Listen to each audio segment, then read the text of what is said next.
Do you keep getting pulled back into a relationship even though you know it's toxic? Maybe you're waiting for a moment when it finally gets bad enough for you to walk away. Rock bottom. But I work with a lot of men who are in narcissistic relationships who are already way past that point.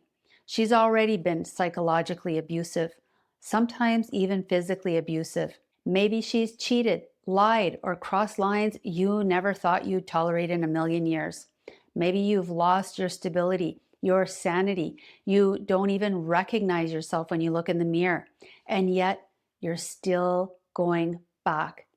I'm Lise Leblanc. I'm a therapist, author, and life coach, and I work almost exclusively with men who are trying to break free from a narcissistic or cluster B relationship. And in this video, I'm going to explain 7 reasons why trauma bonding keeps pulling you back even when you're at risk of losing everything or you've already lost everything.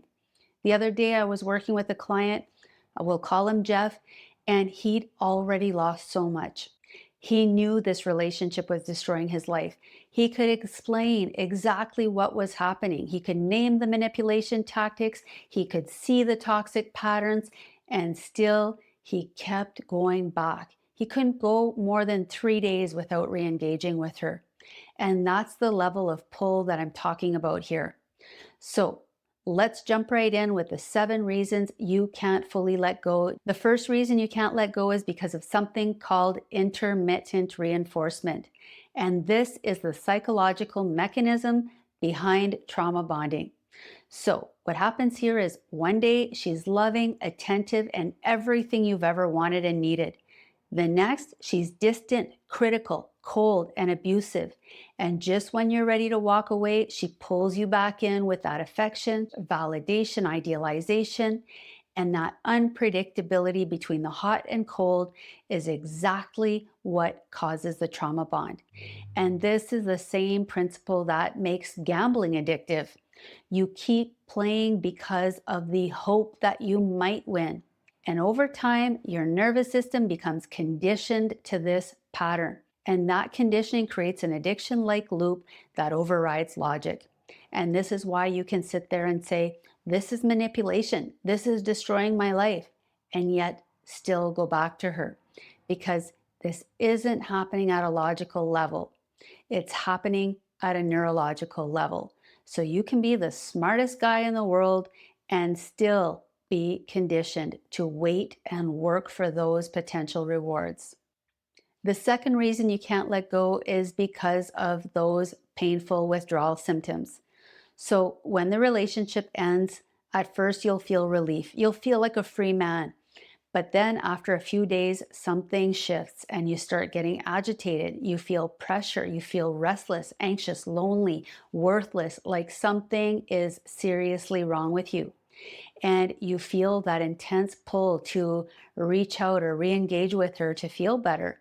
And maybe you tell yourself you're not going to this time, but then that voice in your head just keeps getting louder. It starts bargaining, gaslighting, rationalizing, telling you to check her social media or to reach out just one more time for just one more conversation. And in that moment, you're not thinking about what this relationship has cost you.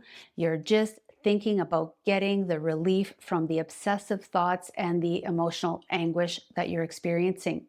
And that's because your brain has learned something very specific. Contact with her changes how you feel. Even if it's just for a brief moment, all that pressure in your nervous system suddenly drops and your brain locks that in. So intermittent reinforcement is what gets you hooked, and withdrawal is what keeps pulling you back. And at this point, you're no longer chasing rewards and pleasure as much as you're trying to escape the pain. The third reason you can't let go is cognitive dissonance, and that's the mental tug of war between what you logically know and what you feel emotionally. Logically, you know the relationship was unhealthy. You know it was manipulative and abusive. You know it cost you your peace of mind, your reputation, your sense of self, and maybe a lot more. but emotionally, you remember and you felt that connection, that chemistry, those moments that seemed so sincere and genuinely loving. And your brain struggles to reconcile those two opposing realities. So instead of accepting the whole truth, you try to resolve that contradiction, but there is no solution. So you get stuck trying to figure out how to put these two completely different versions of her together. And I'm sure you know by now, but it's impossible. The fourth reason you can't let go is that you've gotten attached to your identity as her rescuer. So you didn't just love her, you felt responsible for her. You saw her pain, you saw her wounds, you saw her vulnerability, and you wanted to protect her, to help her, to make things better, to be different from all the other men who have hurt her, abandoned her, betrayed her. And at some point, you made promises to stand by her and support her no matter what, to never abandon her. And for a man of integrity, that promise meant something to you. But over time, love became obligation. You stayed not because the relationship was healthy, but because leaving felt like betrayal. You weren't walking away just from a partner, you were walking away from someone in need, and that triggered powerful emotions in you: guilt for leaving, obligation to stay, shame at the thought of abandoning her when you said you wouldn't. But at some point, you get to that inevitable crossroad where you need to choose: abandon her or abandon yourself. The fifth reason you can't let go is your attachment to the fantasy future that was promised. So she made you believe that if you could just be patient, just be understanding, just be a better man, get it right, you could finally reach the promised land. And every time you're ready to walk away, she'll give you just enough, a moment of vulnerability, a promise of change to keep you believing that the version of her you fell in love with is still within reach. But if you're in love with her potential while ignoring her patterns, you're not in relationship with reality, you're in relationship with a fantasy. The sixth reason you can't let go is unfinished business and the need for closure. You want answers. You want accountability. You want the truth to be acknowledged, and rightfully so. But in narcissistic relationships, that closure never comes. And instead, that search for answers and solutions keeps you stuck in a maze of confusion, tethered to the very person who is creating your confusion in the first place. So you end up replaying conversations, analyzing details, searching for clarity that never arrives. And that's because you're trying to make sense of something that wasn't designed to make sense. And as long as you're waiting for her to explain it, admit it, or acknowledge it, or apologize, you will remain emotionally bound to her. Because closure isn't something she will give you. It's something you're going to have to claim for yourself. So the seventh reason you can't let go is that this relationship mirrors unresolved wounds in you. And this is the part that's harder to look at, but it changes everything when you do. So for many men, the relationship isn't just about her, it's about what she activates in him. If you grow up feeling like you had to earn love, prove your worth, or be strong for everyone else, then this relationship might feel painfully familiar.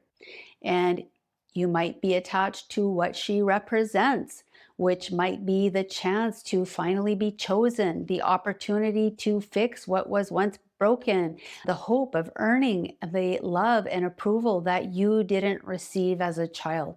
So when a chaotic, toxic partner shows up in your life, it doesn't just affect you emotionally. It can hook into a system that was already there. If you struggle with addiction, ADHD, OCD, or codependence, your nervous system may already be wired toward compulsion, urgency, relief seeking, or appeasing. So this relationship doesn't just feel important, it feels necessary, like you need it to survive. And this is why some men don't have a rock bottom. It's not because they haven't suffered enough. It's because they believe they won't survive without the chaos, stimulation, and relief that she provides. So, if you're serious about breaking free, here are 3 tips to help you. First, cut contact or use strategic contact if children are involved. So, if you can close all cracks in the door, that is by far your best option. If you can't, then the goal is to give her no emotional contact or access to you. So, keep everything business-like with clear boundaries. Second thing, prepare yourself for the withdrawal and don't be surprised by it. Breaking a trauma bond isn't just emotional, it's physiological and it's intense. So have a plan not only to deal with her, but also to deal with your own emotional dysregulation when those painful withdrawal symptoms hit. Your nervous system will be screaming for you to go back to her for that temporary relief. But the cost of that moment of relief is that it resets the entire cycle of abuse and you start all over again. Third, if you've been watching videos like this for months and this information is starting to feel repetitive, stop watching. Take a break from it. At this point, watching more content about narcissistic abuse isn't helping you heal. It's actually keeping you psychologically tethered to her.